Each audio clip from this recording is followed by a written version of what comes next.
Yeah, a little bit. Yep. All right. So, afternoon, everybody. How you doing? Everybody asleep after lunch, or are we in a food coma? Yeah? Okay, cool. So, everybody should be here for What Do You Mean I'm Pwned? I Turned On Automatic Updates. So Jeff and I put this talk together after having a few conversations with some coworkers and things like that. And this actually was, when we put it together, we thought it was going to be an hour. So this is going to be slightly condensed. We had a ton more information that we were going to show in videos and that, but we'll just do one. So to give you guys a little bit of intro of who we are and why we're here and things like that. My name is Scott Thomas. A lot of you may know me as Secure Holio. I've been in IT since 1998 or so, around about there. I've done a whole bunch of different InfoSec jobs. So I started out in ID administration and provisioning, security engineering, vulnerability management. I was a consultant for a couple of years, and now I do application security. If you ever want to read a blog I don't update, it's secureholio.com, or you can hit me up on Twitter or Gmail. And I'm Jeff Baruth. Good afternoon. I've been an IT professional since 1999, thereabouts, mainly in application development. Decided to dive into security back in 2013. My main responsibilities are incident response and security operations right now. And ibikeil@yahoo.com. So both Jeff and I work at a day job. We basically don't say where we work because we don't feel like dealing with corporate communications and HR and all the other teams that expect to sign off before we're allowed to say anything, so we just don't say where we work. Suffice to say, we work in the insurance industry and in InfoSec. So as the title precluded to, a lot of people think you turn on automatic updates and it's beer 30, right?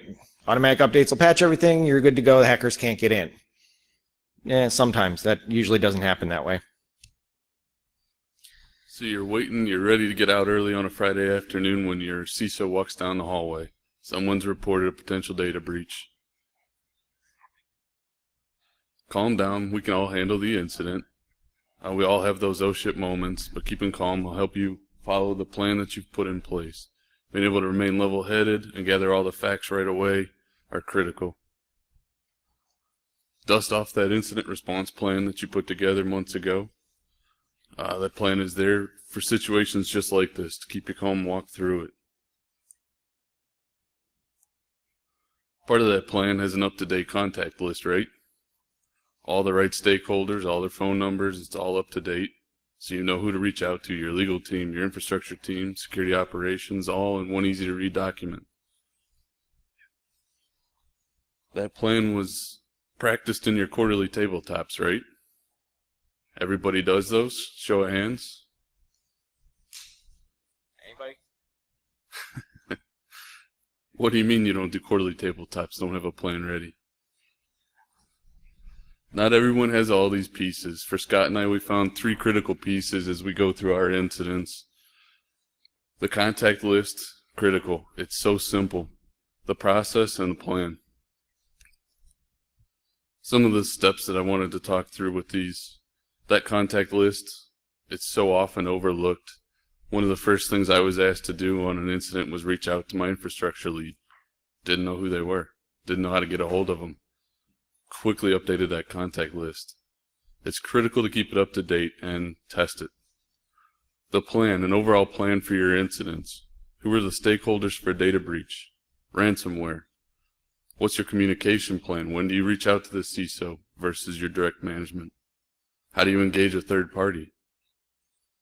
The process. What steps need to be taken for a data breach or ransomware? Having that plan in place really helps keep you calm and get through it quicker. Remember to always test all these too during your tabletops. Some other things that we've noticed during tabletops, utilizing non-IT personnel.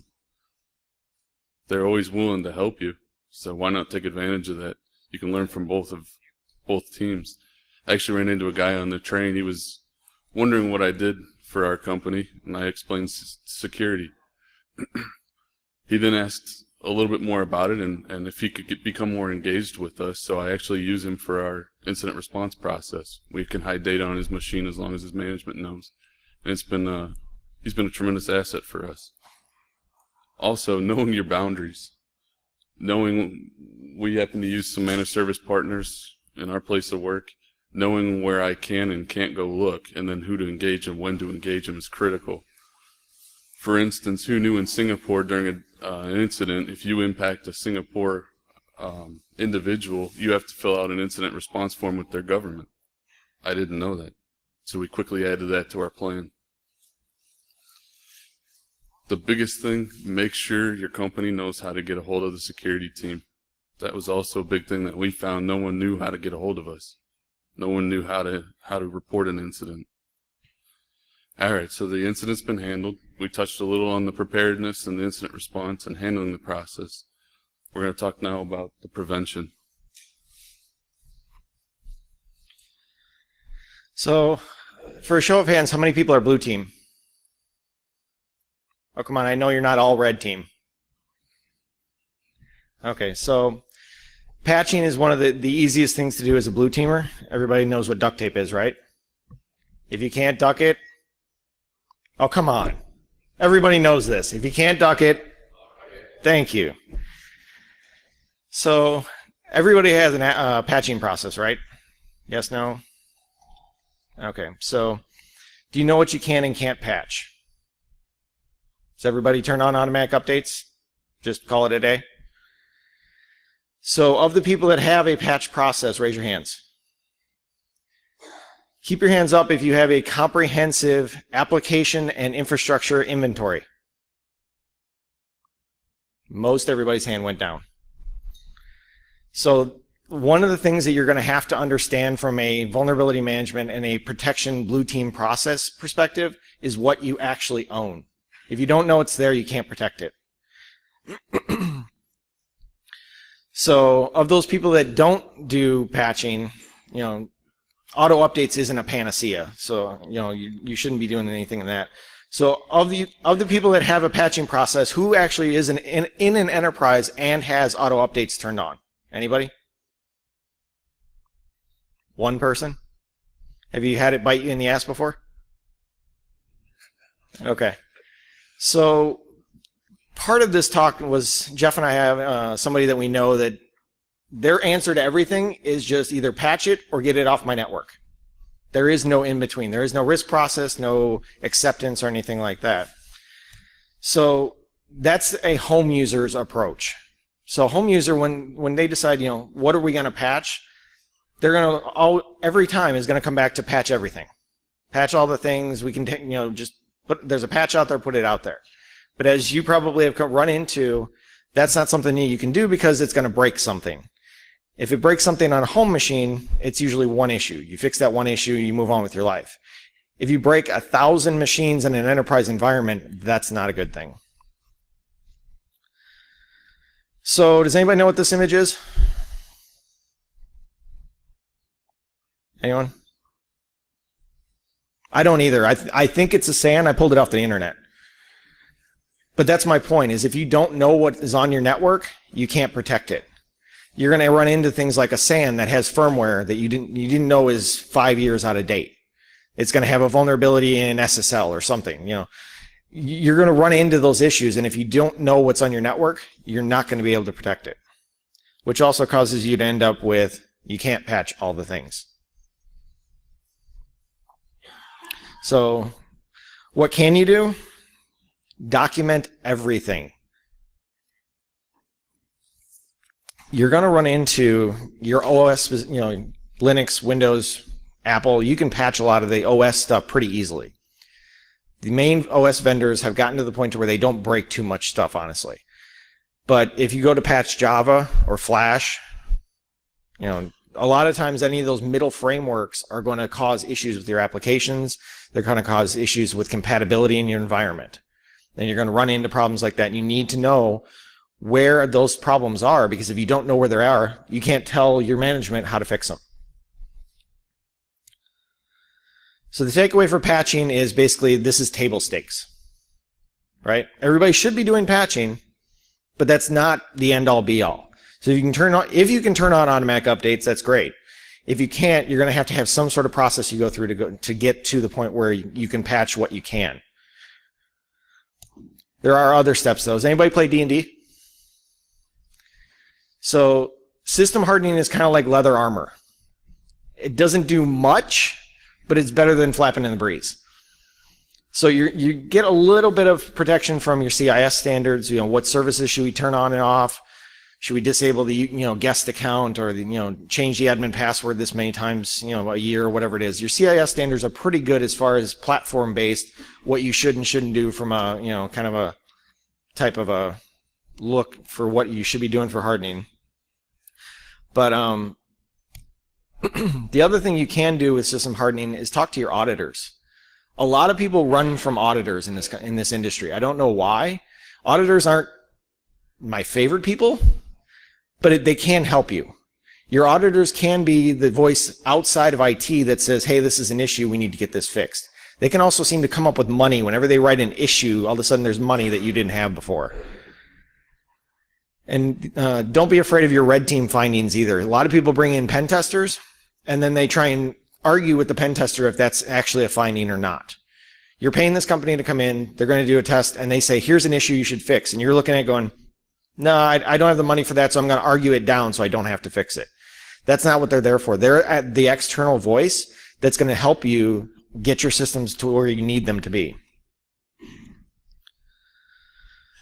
So application security is where I focused for the last year, which was new to me. It's still a facet of vulnerability management, so it wasn't completely outside my wheelhouse, but it is something that I hadn't even thought of before.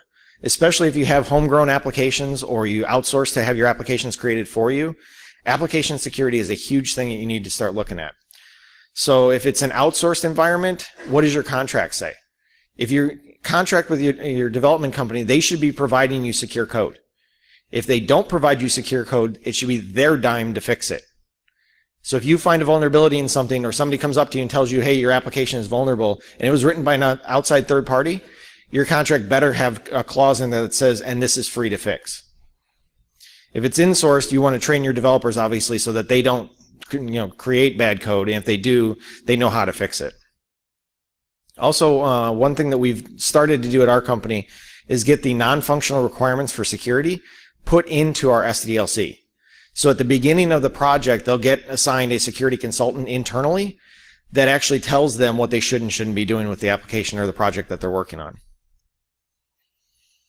So there's a couple different ways you can do application security. One is what they call SAST, which is static application security testing. It's basically static code review or bytecode review. One thing that I've had a gotcha moment on this is that a lot of places use COTS software, commercial off-the-shelf software, that they don't know what the risk is to that software.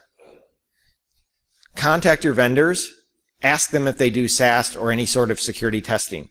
If they come back and they say, oh yeah, we use vendor A with this policy and we score this, it at least gives you a mark in the sand of where you can say, this is something where I know exactly where you guys are at security-wise, and I'm going to either accept that or go with somebody else. Kind of gives you, to give you a little bit of a background on ours, we had one where we have a large vendor that we actually purchased code, a framework from, and we said, hey, do you guys do any security testing? And they said no. We're like, oh, okay, well, we use this product. What do you think? Do you think you could use that? Oh yeah, you guys can scan it, and if you find anything, let us know. Do you realize how much that costs? We would be paying out the money to do this, and we had to go back to them and say, no, you guys need to run this, because this is something you can say at that point, yes, we do security testing. You need to pay for it, not us. So that was the conversation our vendor management office had to have at that point. The only drawback to SaaS models that I've found, the biggest one is false positives. You will get a lot of things where it comes up, oh, this is a hard-coded password from the word password, even if it isn't holding a password in the code. They do also cost quite a bit more. The cheaper side of application security is DAST, or Dynamic Application Security Testing. Excuse me. A lot of this is your web crawlers, the ones that test your web apps and things like that. Automatically, they look for cross-site scripting, they look for SQL injection, a lot of the stuff that can be automated. It's not necessarily the best, but it's definitely something you should be doing at least as a minimum bar. It's usually not quite as expensive either. The one thing that we'll get to that in a second. And then the new one that's coming out is IAST, which is supposed to be interactive. it's the new hotness supposedly from every vendor I've talked to. They can't nail down a definition of it. It's supposed to be a middle road between dynamic and static. I haven't seen a vendor that can really like truly say, yes, I absolutely need this and it will augment the two that I already have. So I think that's still an emerging space, but other people may have different ideas. The one thing that you can't test with an automated scanner though is logic. So from our insurance perspective, if I've got a underwriter that if the roles were set up incorrectly, let's say in the application, and they can actually write and underwrite a policy and then pay a claim on it, that's a problem. And that's not going to be found by an automatic scan. But it's something that you should be doing in your application from a protection perspective to evaluate all those different ways that the logic flow works and make sure that you have those checks and balances. So what's the one thing that most people overlook from a blue team protecting your environment type perspective? So you've got your patching, you're reviewing your processes, you run your tools, things like that. There's always one thing that a lot of people don't really come up with and think that this is part of blue teaming. Anyone? Anyone have a CISSP in here? That's one of the 8 domains. What's that? Partially, yeah. It's actually IAM, Identity and Access Management. A lot of people overlook this as part of their blue team side of things. They think, oh yeah, we've got the patching in place, we've got our processes, everything's good. But the problem is that your admin leaves. Have you guys ever seen the news stories where, you know, so-and-so logs in and wiped out all the router configs on some company? They didn't work there anymore, but they still had access. That's not a good thing. So if you disable somebody, you need to make sure that you've killed their, or even if they move internally. We have one of our coworkers that left the security world and went off to do risk control. We needed to make sure his access was taken away. Databases, mainframe, application access, all that kind of stuff needs to be part of your ID administration side of things. Because ID access is cradle to grave. If you grant someone that permission, you need to be able to ungrant them that if it's no longer needed for their job or if they leave the company. Also, do you monitor privileged access on a regular basis? You guys do privileged access reviews? Anybody? Do you do end user access reviews as well? Not only just your admin reviews, but also I have this application that does this for my business and it's critical, and I left somebody in there that does this particular function and they stole a bunch of money. Not a good thing. HR should be the key to that, though. They should be telling you when someone changes jobs or leaves the company. All right, so we were going to do a bunch of demos, but I think we're almost out of time, so we're not going to do a live demo. So we will do a video demo, if we can get it to work. Yep, there we go. It's a little bit difficult to see, but basically what this is we've got a Windows 7 machine that's got an open FTP server on it. This is part of the system hardening demo that we were going to show. So what Jeff walked through on this is we actually did an nmap to that machine to discover that that port was open. Can anybody see this? Is it real difficult to see? If Jeff can get the nmap to run.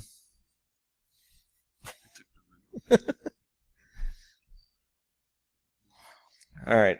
So I came up with a number of open ports like any Windows machine is going to, but it does have FTP open on that particular machine. So if you, part of the system hardening, if you don't turn off services that are out there, or if you're testing things and you're like, oh, I don't need to harden this system because it's a test machine, you're going to have those issues where someone's going to be able to connect to that FTP account and see what's out in that particular directory. So in this case, Jeff's connecting to it. You took a while to do this.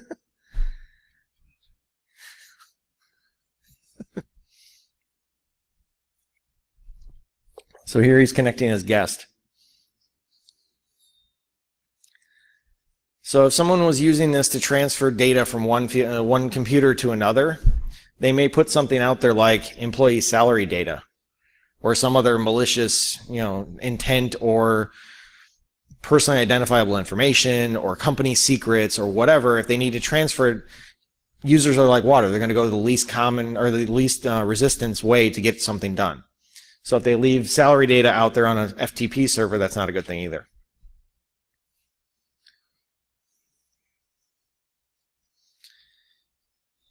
All right. So that was our videos. So the biggest thing is, what can you do to fix this stuff? Document and test that IR plan. Everyone should have an incident response plan, big or small. Make sure that you test it quarterly so that everyone knows what to do, what their roles and responsibilities are. Patching systems is obviously a big thing as well. I mean, you should be doing it, but you also want to make sure that you're documenting anything you can't do. So if you can't patch Java for some reason because of some application, you need to call that out in some sort of an executive review that says, we're still on Java 1.7 because we can't move off of it because of application A. If application A needs to be sunsetted, upgraded, whatever it may be, then at least the executive knows, and that money can be eventually brought around so you can get up to the next version. Harden the configuration. Turn IIS off if it's not needed. Turn FTP off if it's not needed. That'll close a lot of gaps.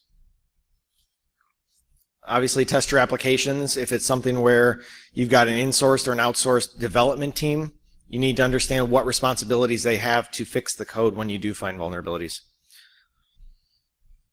Manage your users' access. As Scott mentioned, do those end user reviews. Make sure that application developer that moves to security has no access to the mainframe anymore. And last, we work in security, so you're going to have to drink heavily.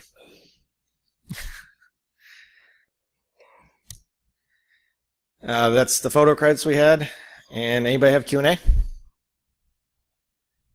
Questions? Yeah.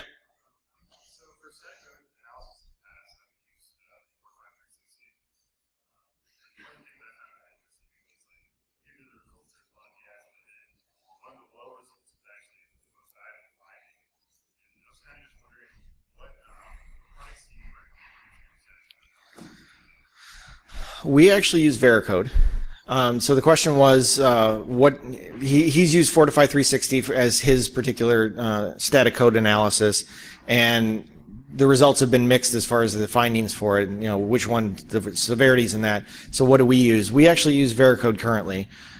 We have seen the same issue with that as well. So it's some things come up, like I mentioned, password is going to be one of the issues where the word password or pwd or anything like that is going to show up as a hard-coded password.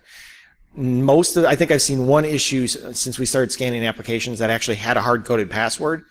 The rest of them have all been false positives. And like you said, it is going to depend on multiple factors as far as a finding, whereas the vendor is going to see this as a critical, but you're going to bump it down to a high because it's internal or two people have access to the application and they can already see that data anyway.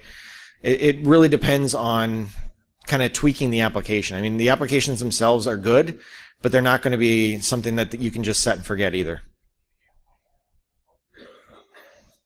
Anybody else? Yeah.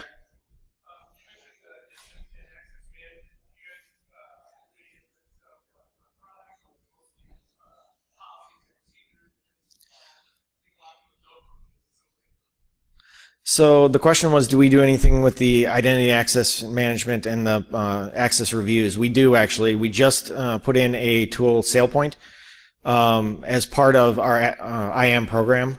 So originally it was just process and procedures. So we would have a request come in, we'd add the person to a group or to an ACL somewhere, and then it comes back and says, okay, we have to take this back if we need to. You know, it was all a manual process. Now we're getting to the point where we have roles defined.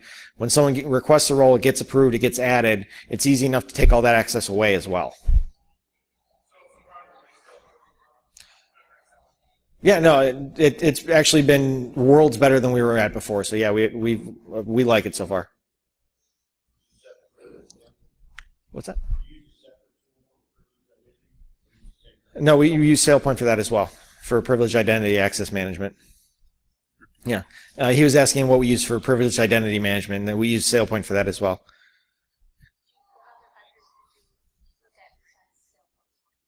Do you know?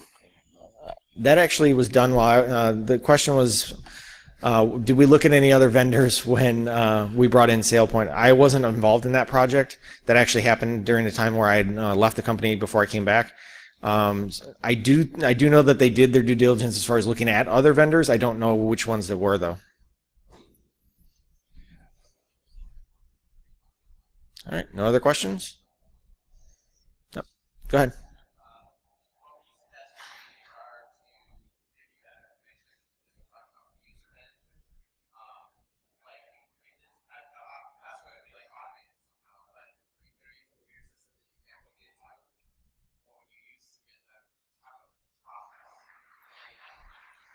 The question was, if HR is not able to provide you the data into your IAM program to be able to make the changes to the person's ID, is that correct? Okay, so most systems that I've seen from an HR perspective can at least do some sort of an export, be it CSV, text files, something like that. It may not be an automated feed necessarily. Ours comes in through a CSV. So that's what SailPoint actually ingests to do any sort of changes. As far as creating IDs, changing IDs, and things like that. I don't know, honestly, if there's a better way of doing it or if there's a product out there that would do the actual communication between the two.